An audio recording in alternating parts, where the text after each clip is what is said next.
ரிசர்வேஷன்னா எப்பவுமே இதுக்கு முன்னாடி ரிசர்வேஷன்ல வரும்போதெல்லாம் அவங்க முன்னாடி கால் பண்ணிடுவாங்க. நாங்க கரெக்டா அந்த டைம்ல இங்க இருப்போம். எத்தனை மணிக்கு நீங்க வந்தீங்க திருச்செந்தூர் பஸ் ஸ்டாண்ட்? 9:13க்கு உள்ள வந்து பஸ் எத்தனை மணி டைம்? 9:21க்கு டைம். இப்போ இவங்க கிட்ட சொன்னாலும் அம்மா நீங்க கொஞ்சம் முன்னாடி வந்திருக்கணும், பண்ண முடியாது, அவங்க அவ்வளவு நேரம் தான் பாப்பாங்கன்றாங்க. என்னடா பண்றது? அவங்க கால் பண்ணிருக்கீங்களா?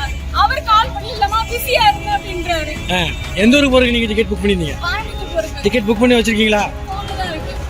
உங்க பேரு? நந்திதா. எந்த ஊர்ல இருந்து வரீங்க? எனக்கு இங்க வெஞ்சானபுரம் உள்ள. சரி.